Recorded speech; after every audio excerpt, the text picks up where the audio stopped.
Hi, everyone, and welcome to DTS Auto Stage, the future of content-first entertainment in the car. This automotive news webinar is brought to you by DTS, a part of Xperi. We're delighted you're with us for this presentation. I'm Emma Hancock, host, strategist, and moderator at Automotive News. Before I introduce our speakers today, a navigation tip. We encourage you to ask questions at any time. Just type them into the Q&A box on the left side of the webinar window and then hit send. I will steer your questions to our speakers toward the end of the session. Our speakers today from Xperi are Jeff Jury, General Manager of Connected Car, Joe D'Angelo, Senior Vice President of Broadcast Radio, Scott Maddox, Vice President of Content Strategy and Business Development, Bob Dillon, Senior Vice President of Automotive Connected Media, and Anthony Landamia, Senior Director of Product Management for Connected Car.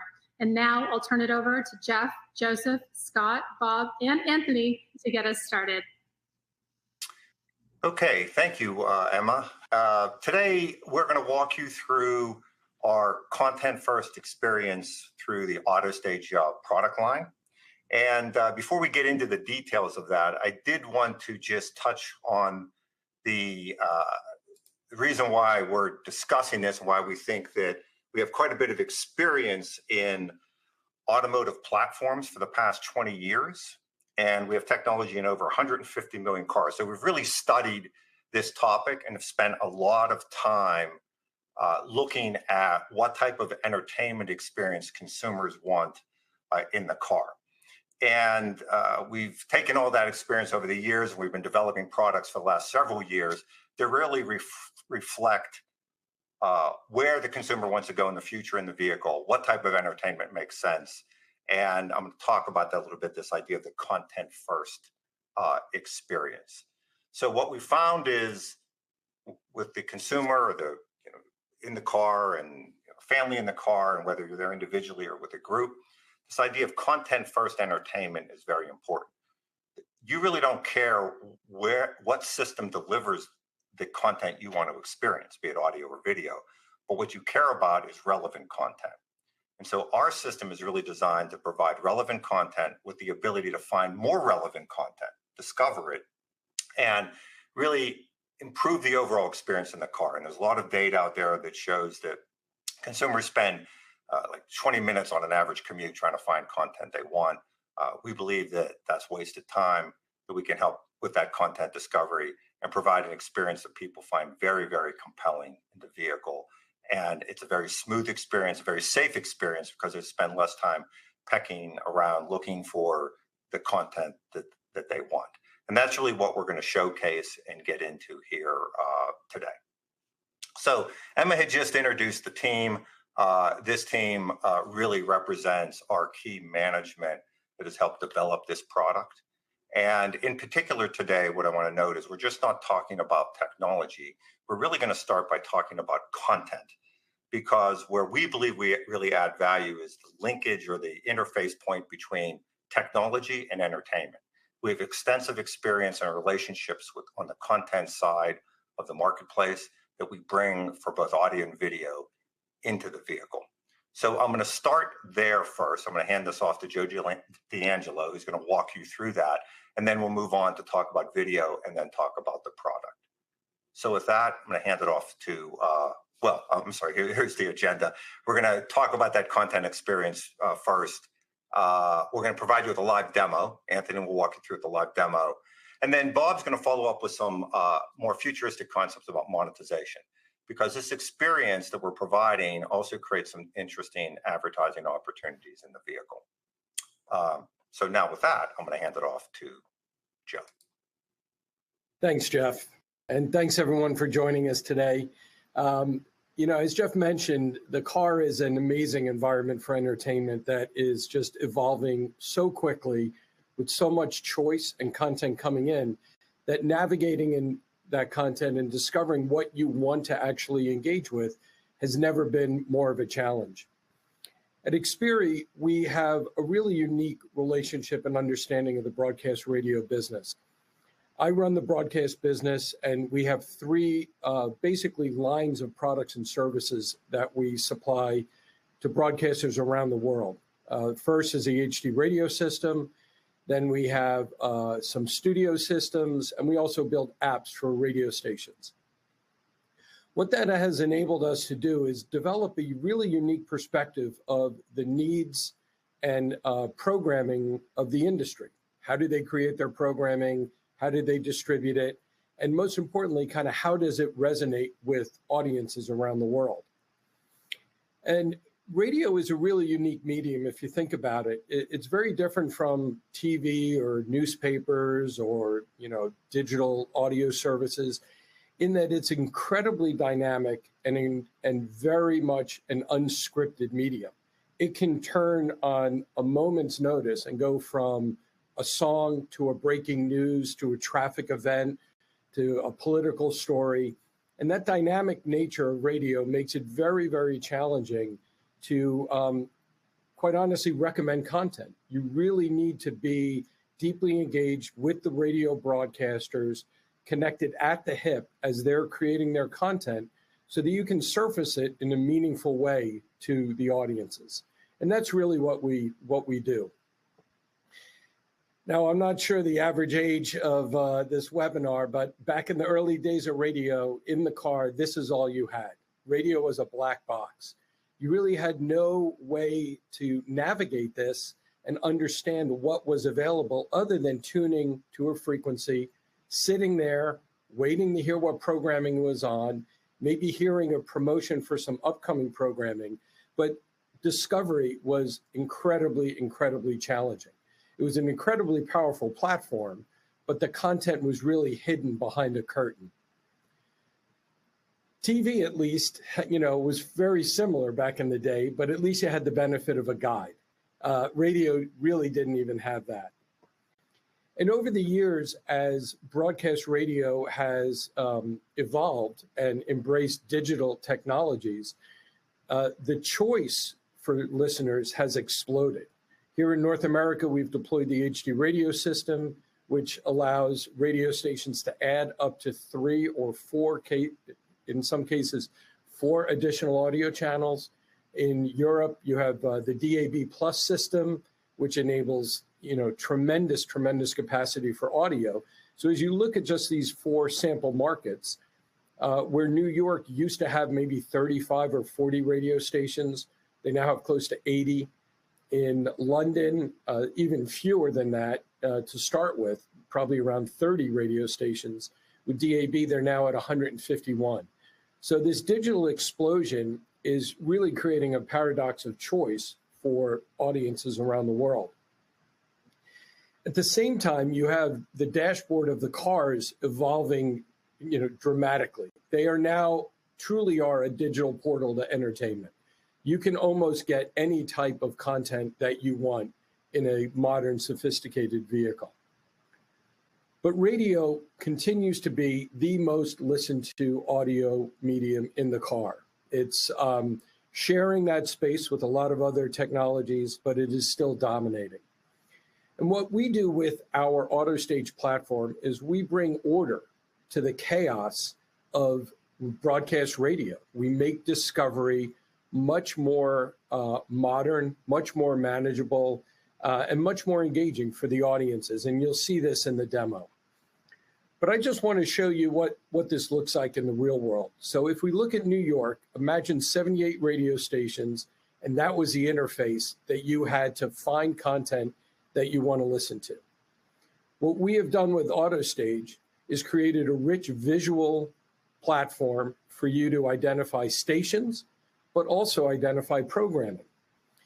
We provide a very rich multimedia list of all the stations, frequency-based here in the US, but in Europe, that list is alphabetized. That's a regional preference. We also provide thumbnail information about what's actually playing on the radio station. So now you'll not only be able to see what stations are available, but what they're actually broadcasting at any point in time. We also allow you to select your favorites instead of just those 6 presets on the bottom of your display. You have a rich visual graphical user interface with your presets. And again, we highlight what is playing on each of those stations. So you may have your 6 or 8 favorite radio stations. If someone's in a news break, and you can see that right on the screen and tune right to them. We do this around the world. Here's London, here's Sydney, and here's Tokyo. That same consistency to cut through the clutter and truly make radio a content-first user experience.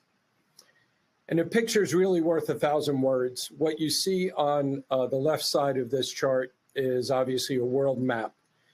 The green represents vehicles on the road connected to our enhanced radio system, listening to radio today. We have over 7 million cars on the road. 12 major brands are supporting it. And most importantly, we provide this service for over 50,000 radio stations across 159 countries, truly revolutionizing the radio experience. And while I've spent some time really digging into the audio experience here, I think you're going to be thrilled to hear what's coming up next with regards to video in the car. So I'll hand it over to Scott to take it from here. All right. Thanks, Joe. Appreciate that. Okay, I'm going to jump right in and talk a little bit about our history in the video side of the business. So TiVo changed our relationship to television 24 years ago, and we've continued to focus on user experience and the consumer really at the sort of the top of the value stack here. We have built a very strong portfolio of content partners. We've been in the living room all these years, that we've also been in the automotive space, and now that's coming together. But what I wanted to focus on first is a little bit about the content network or portfolio that we've created. So we have hundreds of content partners, from studios to networks to streamers. And one of the ways that we think about building this global business, and while we started with a focus on the US markets, we moved into LATAM. As we move into the auto market segments, that's absolutely a global business. We launched with BMW less than a year ago, and that launched globally. So we have to think about content in a couple of different categories. You'll see these 3 pillars across the bottom of the slide. The tier 1 global streamers. So these are the big brands that we all know and love. And there's a lot of export here from the US around the rest of the world. But that's not enough. We also focus on the leading regional media brands, what we call local heroes. So that's brands like the BBC in the UK, Rai Play in Italy, TF1 in France, or NHK in Japan. So we are very rapidly expanding our network to include these local heroes. If you're driving your car in France, you may want to tune into Netflix, but you're really looking for M6, Canal+, TF1 as the primary streaming sources for video. There's another important category here, and that's ad-supported. So AVOD, which is ad-supported video on demand, but also FAST, free ad-supported television. Now, really, we make the distinction here. Video on demand is pick the shows you want and start on demand. But FAST channels are also really important. And as Joe mentioned, I think of FAST channels almost like radio stations where you drop in to what's on right now. And FAST channels, I think, have a very a great home in the automotive experience. In the AVOD and FAST space, we work with aggregators. And again, these are also global brands. Pluto is part of the Paramount network. Tubi is part of Fox, Plex, but also individual brands like Bloomberg or QVC. So we have direct relationships with individual brands as well as these aggregators. So these are the 3 core pillars across which we have built a very large portfolio of content partners. Now, when I onboard a new partner, what I present to them is, this is one of my first slides, and I said, well, we've got 4 distribution channels available to you. And while we started really in the 9 o'clock position here in the consumer space, that's TiVo Stream 4K, or the original TiVo DVRs that you would have had at home.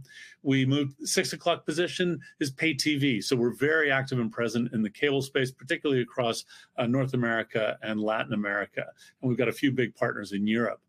But these top 2 categories, TiVo OS for connected TV, and automotive. These hold tremendous growth potential, and these are really the newest platforms that we're pushing to. Being able to build on the foundation of consumer experiences, the consumer living room experience, and the pay TV experience is key, because that gives us sort of the credibility and history to go to these content partners like Disney, like Netflix, or DAZN in Europe, or BBC, and say, we're bringing this experience to the automotive environment. Now, I'm going to spend just a little more time before jumping to the automotive use cases to talk about why content first is so important. You know, as Jeff mentioned, if this was 5 or 8 years ago, this would be an app store. You would see apps, apps, apps, and that was the primary way that we all navigated video space or video streaming solutions. Well, there's been just an explosion of streaming sources and the distribution of movies, TV shows, sporting events. It spans multiple apps. So now we flip that and we say, well, the consumer is really here for those movies, those TV shows, those events first, and they may be available from multiple sources. So literally, content first means this is the first carousel you see.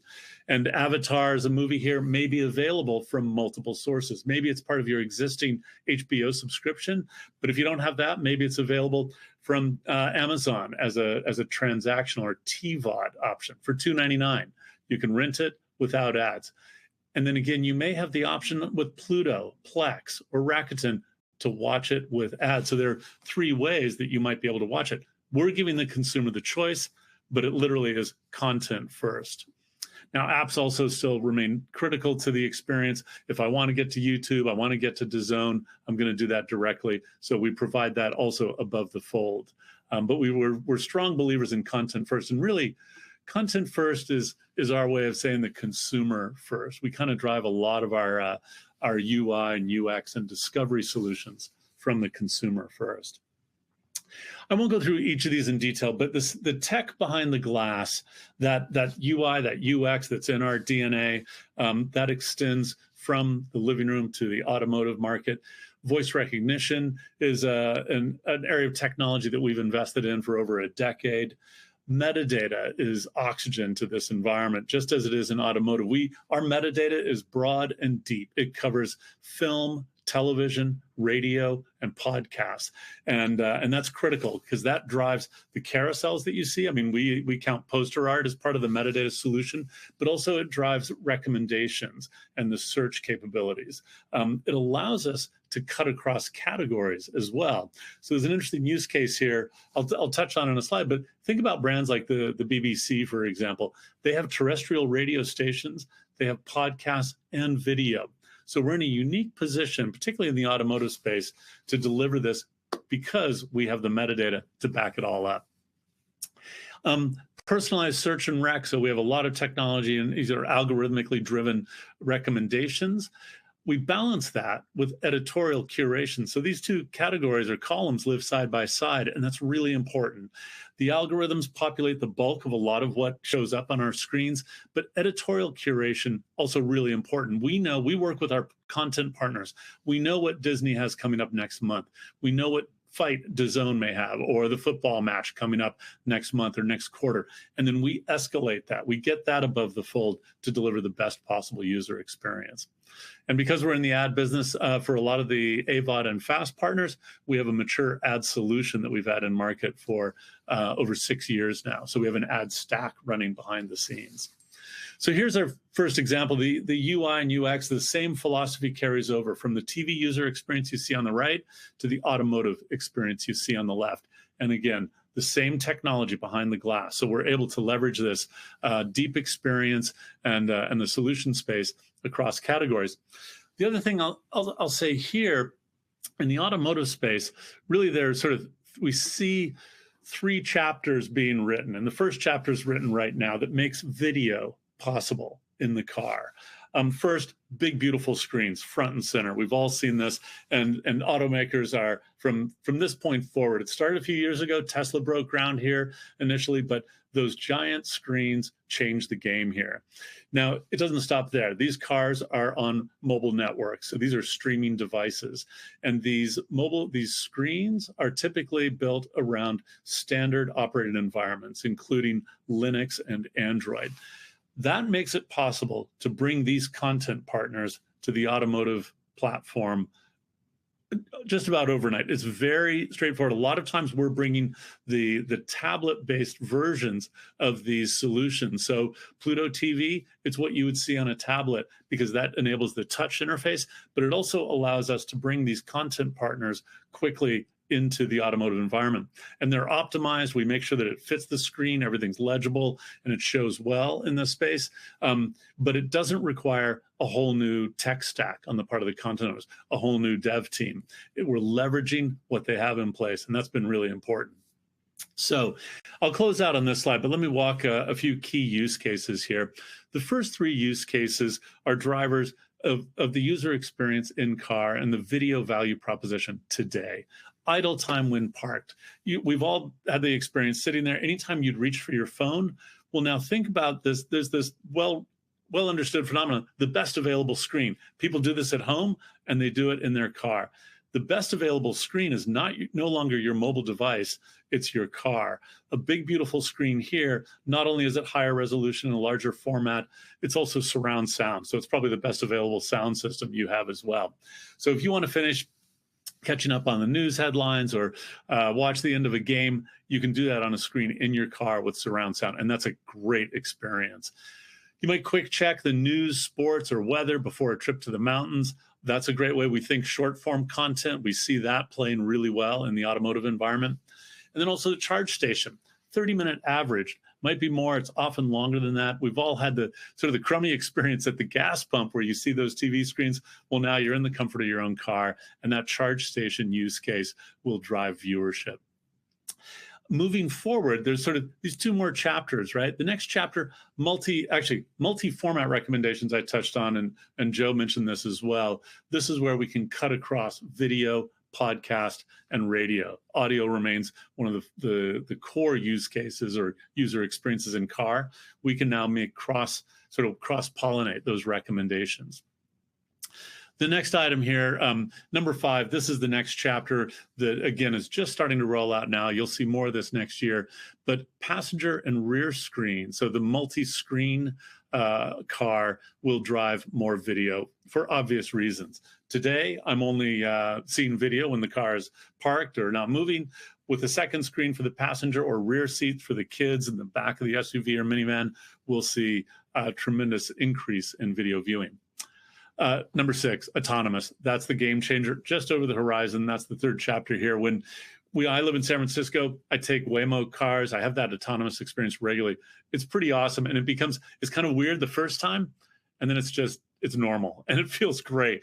And I think I'd love to have an autonomous enabled commute, and I'd be on Zoom calls and catching up on the news.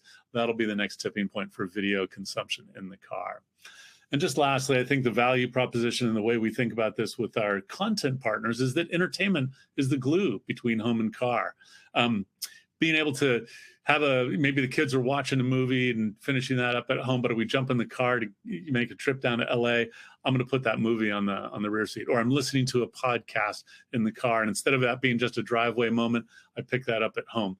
Entertainment and the entertainment brands are glue that really bridge the gap between car and home.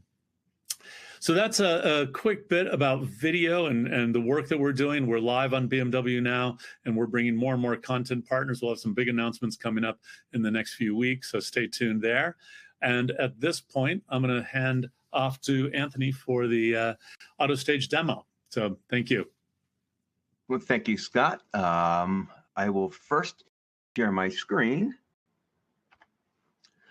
So good morning, good afternoon, folks. My name is Anthony Landamia, and I head up Connected Car here at Xperi. I'm primarily in product management, working closely with sales and meeting with several of our customers, probably on the call today.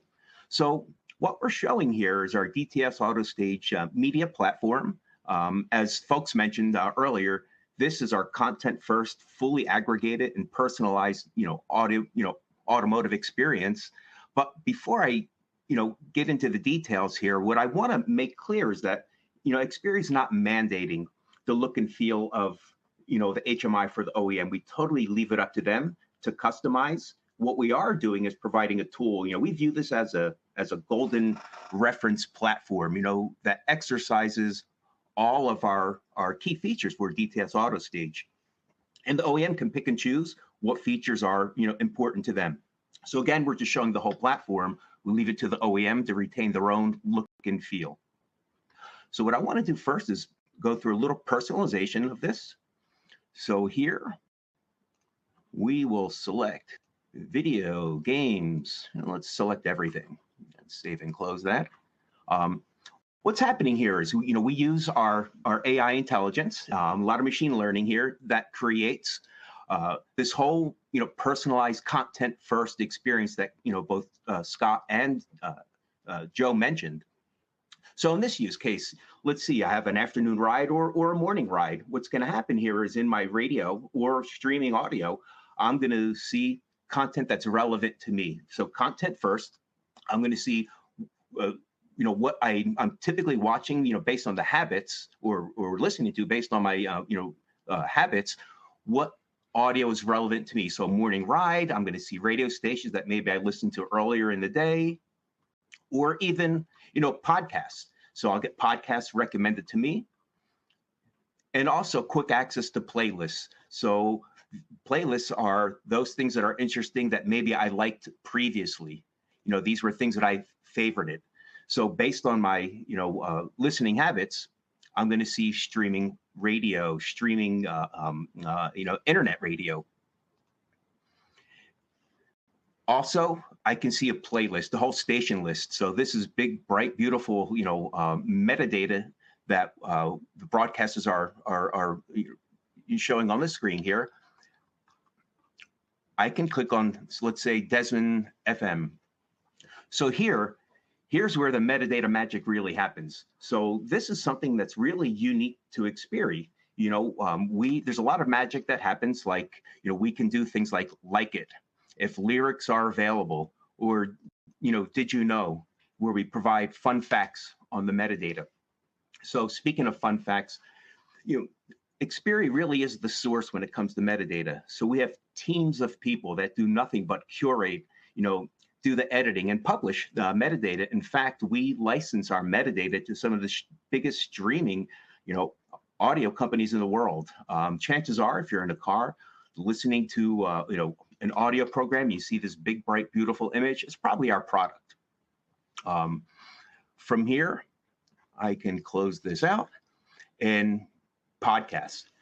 So podcast, again, we have integrations with some of the largest podcast databases in the world. So it is a global product, and based off of our viewing or listening habits, we can recommend podcasts that are interesting for me, or look what's trending, or catch up on episodes that we may have listened to earlier in the day, or we can actually search whether it's sports or entertainment or music or other lifestyle type podcasts.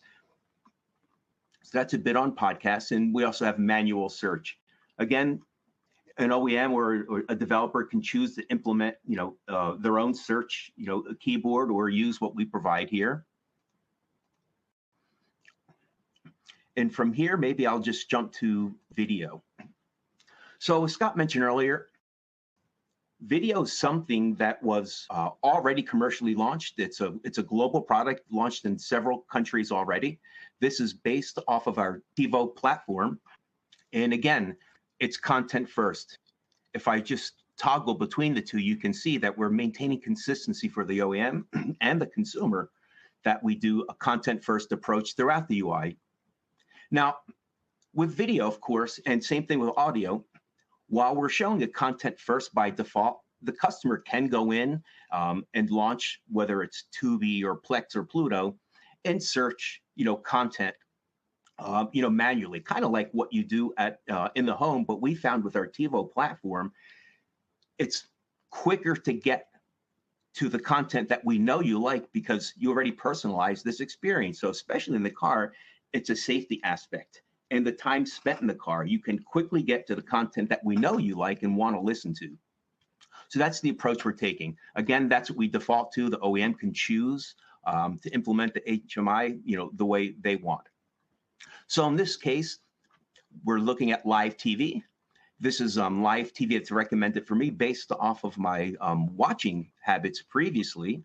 And then we recommend, this is the power of our AI and our personalized content discovery algorithms, where we can recommend, other similar types of movies in TV shows or, what have you. So here we're doing trending movies. And again, based off of the data that the OEM shares with us, we can get very granular. We can start getting into use cases like, maybe I'm driving to Disney on family vacation. I have rear screen set up in the car, particularly for kids content. And I'm going to recommend Disney movies. In fact, maybe I'll recommend fun games while I'm on the commute, while mom or dad in the front is navigating or wants to watch a weather piece or listen to a radio in the front of the car. Again, it's as much data as the OEM shares with us, then we can provide more granular recommendations. Just going through some of this, we have sports content and live TV on our video platform. And this is similar to what you would see at home now. This is our kind of channel guide, something that we patented, and it's in millions and millions of homes already today. So that's familiar to many of you already. And that's pretty much it on the movies. Now in video. And I will shift gears to games. So games, this is an up and coming category, for us. It's a whole new product, and we'll be launching this product in phases. Based off the data that we've collected and research we've done, we see that many users in a car, prefer, easy, simple audio type games like music trivia games. These are simple games to interact with where you can, that doesn't require, heavy hardware or controllers or voice interaction. Simple games, simple touchscreen games. Some of these games we actually develop in-house. So I'm going to choose a game. Please don't ask me to try to answer some of these questions, but this just takes you through some of the, when we say simple games of what we're referring to. I'll quit out of that and back to this. So we'll start with, simple, audio games, but of course, we have our eye on, further, deeper integrated games, whether it's a touchscreen and voice, interface type game or traditional console game, similar to like an Xbox, PlayStation type game. We will also, be looking into those games a little later in phase 2 or phase 3. But at the beginning, we will start with our simple, audio games. So I want to land back here. And what we really want to make sure folks understand is that we are, providing this fully aggregated content-first approach based off of years of experience and success with our HMI for the home today.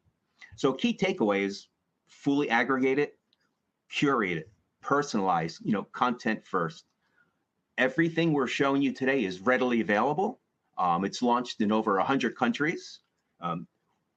Also, what we're showing here is part of a toolkit that we want to make. It's readily available. It will come with the documentation and all the tools that a developer needs to develop their own HMI. So they can take this as is, or an OEM or developer can use this as a tool to aid them in their own development. So just let us know, drop us a line. We can make this available to you. If you want the entire toolkit, it's a simple license agreement, evaluation agreement, free of charge, and we'll work with you to help you with the implementation. The last thing I'd like to say is please come see us at CES 2025. We'll be revealing more on the video front and games. So I look forward to meeting you all at in Vegas in a few months. So thank you. And with that, I'll hand it off to Bob Dylan. Thank you, Anthony. Hi, folks. I'm Bob Dylan, and I'm going to walk you through a little bit about our monetization opportunity that's presented with our content first experience. So start at the top. What are the value pillars of our product? What are we designing our product to deliver? First of all, we're delivering an OEM branded experience. And what we mean by this is that the OEM has a lot of control over how the experience is rendered. We provide the ingredients, we provide the tools, and the OEMs get to keep that brand identity, and they get to use the discovery experience, the media discovery experience, as a way of driving and delivering brand value. Second, we strive to delight consumers. Scott mentioned this. When you think of content first, we're really talking about consumer first. And another way to think about it, or the way we think about it, is that we're helping people primarily find content, but that discovery experience can be pleasurable in and of itself.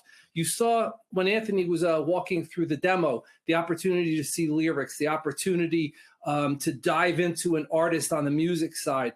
On the video side, Scott was showing you more information about a piece of content that you think you may like, and you can spin off of that what else from this director, what else from this this actor, etc. So we strive to delight consumers. Recurring revenue, which is what we're here to talk about now, and then lastly, data ownership. At the bottom of all of this, there's consumer data, and there are global frameworks, multiple global frameworks, and where our system is designed to be in complete compliance with all of those frameworks. But beyond that, it's still up to the OEM outside of strict regulatory compliance. How is data managed? What data is shared, et cetera? It's an OEM's decision, as this relationship between the consumer is the OEM's. So monetization touches on two of these things. Frankly, three of these things. It's the OEM branded experience, it's recurring revenue, and data ownership. The recurring revenue, I think, is obvious, and the data ownership is also fairly obvious. Our ability to do personalized advertising is directly related to our ability to target, which relates to data ownership. We provide tools for the OEM to decide how intensive is the advertising, what type of advertising, whitelist, blacklist, et cetera. And then all of this gets down to the OEM branded experience. We give the OEM a slider from low intensity, low revenue opportunity to high intensity, high revenue opportunity. And it's up to the OEM to make that trade-off. We provide the tools. So our monetization starts with personalization and recommendation. Contextual personas. So if you're going to do targeted advertising, you need to know something about the user that you're targeting. And furthermore, the effectiveness of the advertising is also related to how much it fits in the context of what you're doing. It's the difference between when you're browsing for clothing, being presented with clothing options versus drink Pepsi right in the middle of whatever else you're doing, independent of the context. And Anthony mentioned that there's a lot of personalization through AI and machine learning, and it's through those recommendations that we're able to monetize this discovery experience across radio, music, and podcasts. A little bit of a refresher. You remember from Anthony's demonstration that we present music in carousels. And this is the basis for the contextual advertising that we do. You see that, and we have awareness across all media. This is a pan media platform. We cover radio, music, podcasts, TV, movies, and we learn a lot about the consumer. We have the visibility to learn a lot about the consumer, depending on what the intensity of what the OEM wishes to enable. And I think you got the sense of it when Anthony was doing the demo and when Scott was talking about the discovery experience, that as you move through the discovery, as you're trying to find content, as you're being presented with options, as you're learning about the content, leading all the way up to the point that you actually select a piece of content to consume on a particular platform, there's a lot of touch points that we have with the consumer. And in that context, we can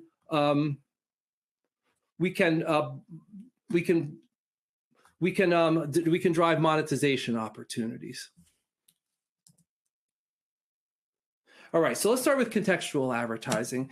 And the context here is content discovery. We're presenting options to consumers that they're likely to want to consume across various media. And in that context, we can match content with consumers for the purpose of their enjoyment, but we can also match it for the purpose of matching content owners with new products to those users. So here's an example of similar to Anthony's demo. We're presenting your options in the morning. We recognize you as Kathy, and here's a bunch of options for your ride to work. You'll notice that one of them, the Dua Lipa entry, is tagged as being sponsored. So what could be happening here is Dua Lipa could have a new release, and the label wants to promote that release, and we have some understanding of this user. They're likely to enjoy Dua Lipa, and so the content owner, the record label in this case, can pay for placement in this carousel with a consumer that's likely to be a customer for Dua Lipa. And to the consumer, it's a contextually relevant advertisement. They're in the market for Dua Lipa, probably because they're likely to be a Dua Lipa fan or appreciate her music. So we were matching content with consumers, and there's a transaction that we can provide money to the ecosystem. We can turn this up a little bit. We can do what we call hero ads. And this is, to use Scott terminology, above the fold. We can elevate one particular recommendation above others and really feature it. And that presents an especially good monetization opportunity. And so on this screen, we have two opportunities to monetize. We have the hero slot, and we have a carousel slots that we can monetize, all contextually relevant, all revenue opportunities for the ecosystem. Beyond the contextually relevant, we can also do non-contextually relevant. So one example of this is audio pre-rolls. I mentioned there's these transitions as you're going through the discovery experience, and eventually you go out to consume content. Those transitions can be monetized, particularly as you leave the OEM environment and go into a walled garden, whatever, if it's a music walled garden, or it's a radio walled garden, or it's a video or TV related. But as you make that transition, you can have a pre-roll leading into that transition, and that can be monetized and provide revenue for the ecosystem.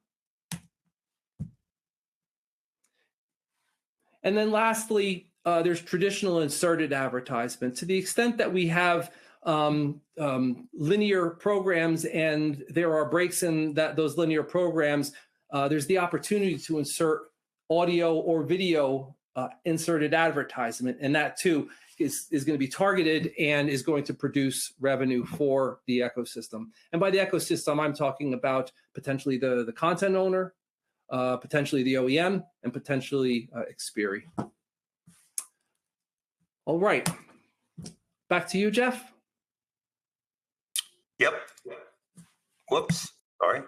I go back. So hopefully, we realized that was quick, but hopefully that gave the audience a good sense at a high level of the AutoStage platform, and in particular, the fact that what we're really doing here is linking content, of which we have deep interface with.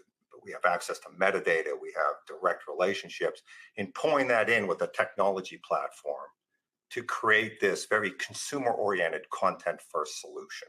That's really what we want to leave you with today. And that's what we've been working on. And that's what we've been launching out into the automotive industry on a global basis. So with that, I'm going to really end that presentation. I'm going to hand it back over to Emma, and we're going to answer some questions. And feel free to ask more as we go through answering the ones that have already been submitted. Emma? Thank you. Jeff, such an amazing presentation, gentlemen. I made so many notes. And not surprising, we have a lot of questions that we're going to try and get through in about 15 minutes. So I'm going to turn it over to the audience and get started, okay? So question here from Bjorn, and he is asking, will your discovery tool also show when a station is on commercials? Bob, do you want to take that one? Sure. So the answer is yes.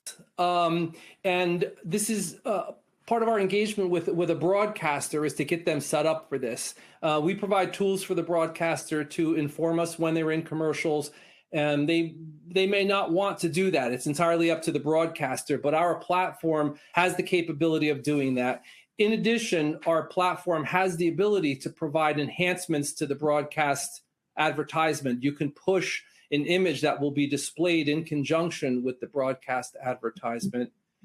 And lastly, you didn't ask the question, but I'll answer it anyway. We could also do enhanced advertisement during the main programming. So while you're in a song, you can identify an image and a URL as advertisement, and you can push that through our system. And at the end of the day, both the broadcaster and the OEM have control over this. The broadcaster decides what to push into the system, and the OEM decides what they're going to present on the screen and where. That's amazing. That's so many opportunities and so new and so exciting. Okay, question here from Nicole. And she's asking, could you please restate the data point regarding customers spend X time looking for content, which is wasted time, and how you got to it? I think that might be part of Scott's presentation. Yeah, I don't think I cited a data point, but I can answer the way we know this is that we've been in the living room for so many years, for over 20 years, and we monitor and understand very well how much time people spend searching for that next video, that movie, that game.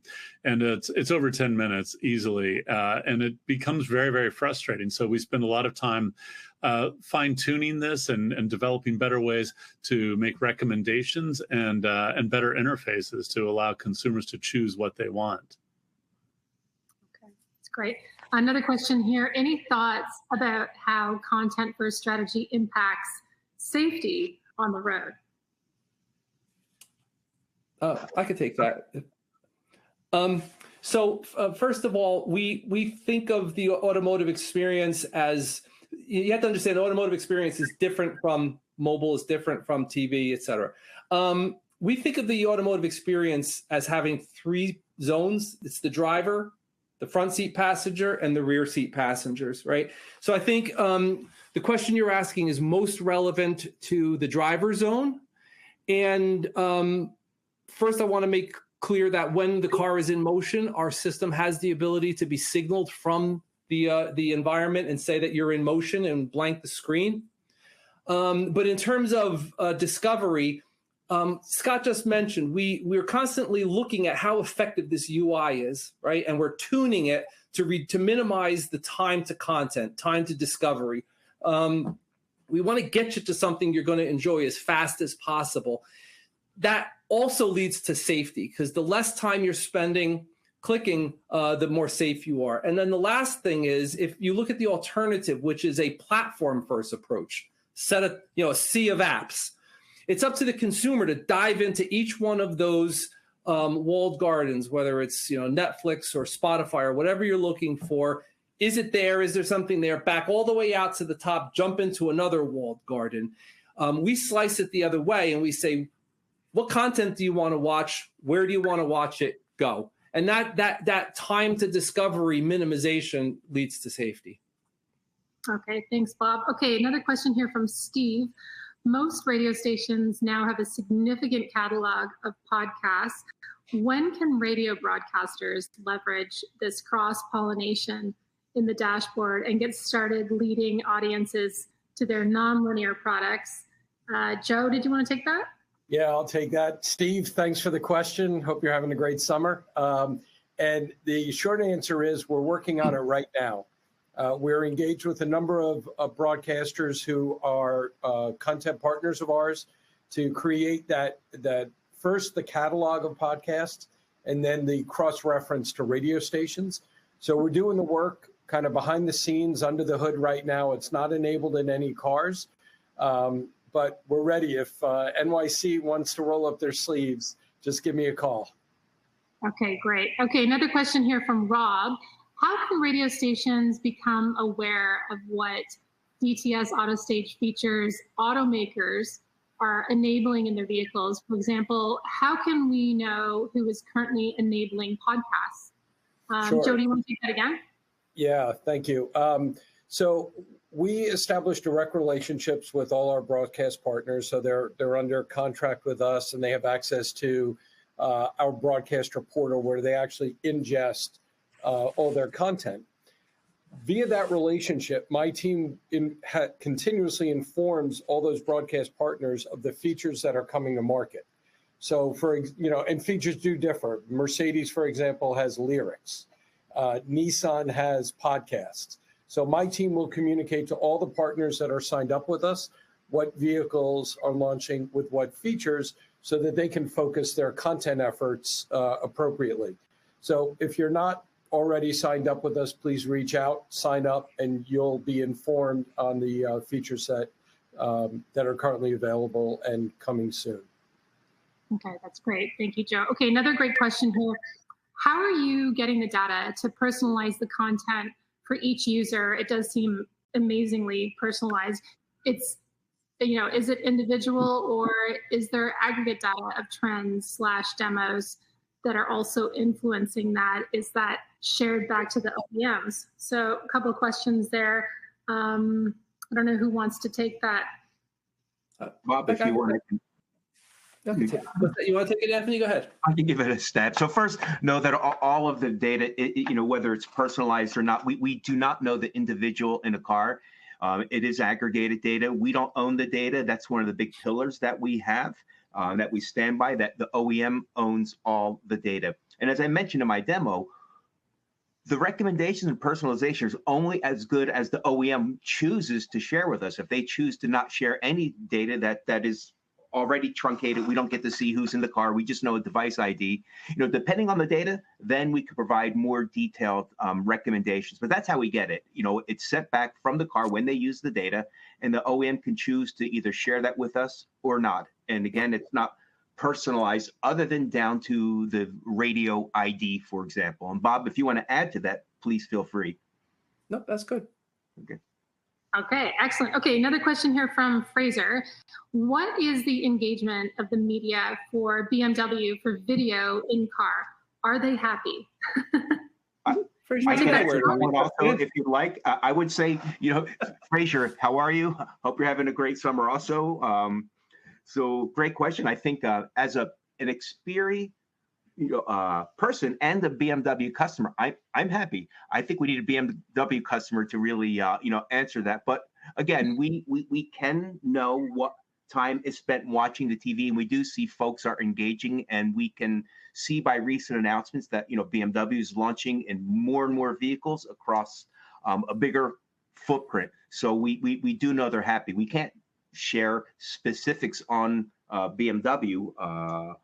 Scott, if there's something you think we can share. I would just add that from a content perspective, we've rolled out across Europe, across the EU5. We're extending into Nordics and Benelux. We've extended to Korea and Japan. We've extended, obviously, the U.S. market. we're really going global with BMW. We're less than 1 year in market, and they've been very happy with the expansion of the content portfolio available for the automotive segment here. We will have some big announcements coming up. Our first Tier 1 will be announced shortly, and that will be tied to the next launch of the X3, which is a hugely important car for BMW. So there's a few things coming up the next few weeks. I'd say BMW is very happy with our progress. Okay, excellent. Another question here from Justin asking, do you support profiles within the in-car experience? So for example, I may limit the audio/video options available to my 16-year-old driver. Yeah, I guess I should have demoed that. I had it at the very first part of the demo, but it is very personalized. You can set up as many profiles. It's really a client implementation. It's up to the OEM. Our system will support as many separate, individualized, clients as the OEM chooses. So the short answer is yes, we support multiple sets of personalized experiences. And let me just build on that. We support as many as you want or as few as you want, right? We could personalize to the whole automobile as one entity. The OEM can choose to you saw that we have a kids or a sports with these categorical curations. You could limit it to categorical for kids in the rear seat, etc. It's an OEM decision. Okay, perfect. Question here from Alex. He's asking, okay, contextual. How does embedded sensor data fit in? Yeah, and I think there's another question similar to this. So we have the ability to consider those things, right? You can consider the demographics of the people in the vehicle. You can consider driving style. You could consider daytime, nighttime, the way to work, on the way home from work. It's all possible with our system. You can do it. With automotive, the footprint right now is relatively small. So the goal right now with automotive is to get to scale to where those slicing and dicing of demographics becomes economically meaningful, right? So the system's capable of it. Automotive needs to get to scale with this type of advertising. Question here from Mark. All of your Xperi service brands are consumer facing. How do you keep them from being confused by all of these? I guess the question is, is it overwhelming for consumers with all the different brands? I'll take that. I think that if you look at how we're delivering the brands, and really it's more of a B2B implementation. Clearly, some of the brands, HD Radio, DTS Audio, TiVo, they are consumer-known brands. But we work very closely, particularly with the car companies, on how to implement these. And we're very willing to white label the service, so to speak. So we're not trying to replace, if a car has a certain look, feel, brand they want to push with a particular system they may have branded. We work within that context. So we would work very closely with the car company to make sure that confusion doesn't occur in the marketplace. And sometimes a car company takes the branding as we have presented it, and sometimes we fold this up under a platform that they want to launch. And we're very flexible on that to make sure that we don't confuse the customer of the car company. Okay. And I have to say, I particularly liked, I think it was in Scott's presentation, just that understanding of content first, and understanding that, consumers are coming in and looking for the content and not always necessarily looking for the streaming platform. And to me, that makes it so much easier. Okay, I think we have time for one more question. We've got about 1 minute left. Question here from David. Are there any telematics informed advertisement synergies with the DTS platform? For example, tailoring advertisements based on driving style, frequency, maintenance records, engine warnings, for instance, stop by your nearby Jiffy Lube or Goodyear to fix the problem. Great idea, David. What do we think about that? Yeah, that goes back to do you know who the occupants are, and do you know things about those occupants? Similarly, we can target advertisement, similarly along the lines that David is raising here. But again, you need the scale for that to be economically meaningful. But the other thing I would offer is another opportunity we provide for the OEMs is the OEMs can be a content provider on our system, just like DAZN. Like BMW can have a BMW channel because they are significant content creators. Car companies are significant content creators, and we can create channels for the OEM to drive out the Jiffy Lube example. Stop by your local Ford dealership and have the spring tune-up special, whatever. So they could also present themselves on the platform as another content source. I'll add just one use case that we have today. It's with it's a cooking channel partner called Gusto, and they've got great short form videos, about 2 minutes each. And at the end of the video, a QR code comes up. You can take it with your phone, snap that QR code, and you've got a shopping list and a recipe on your phone. The other extended use case is to tie back to the car. You could say, pre-order this at Whole Foods and show me the fastest route there. So there's some great opportunity. I love this question. I think we're just at the beginning of exploring what's possible here. But the short answer is yes. We're really keen to see what we can do to extend that relationship from the car to the mobile device to the consumer to the environment in which they exist. Well, it's really exciting. I mean, even just the way it started, I think, Joe, you were talking about this idea of demystifying how you discover radio. Just from a radio perspective, it's like, yes, just being able to see the programming. It's all so new and so exciting. We're about at the end of our webinar. I just want to say to you guys, any parting words before we close out today? No, I think that it was good. I hope everyone appreciated the content. If you have further questions, please feel free to contact us. We're very excited about this system. We're very excited about what it can deliver into the marketplace. And as I mentioned before, we're rolling it out on a global basis and having a lot of fun with it. So thank you very much. Thank you, everybody. Well, Thanks, everyone. Before we close out, I just want to mention, Jeff, I think if they want to learn more, the URL is dts.com/autostage, or you can reach out to the Xperi team directly. That brings us to the end of our webinar. Thanks to today's audience for the questions. If you asked a question that we didn't get a chance to answer, our friends at Xperi will follow up by email. If you learned something from this session, I know I did, please tell your peers about it. The recording will be available in about an hour. You'll find it at autonews.com/webinars.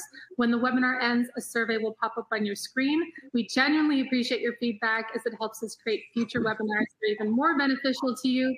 Thanks again to Jeff, Joseph, Scott, Bob, Anthony, and DTS, a part of Xperi, for bringing us this presentation, and to you for joining us. On behalf of everyone at Automotive News, have a great rest of your day.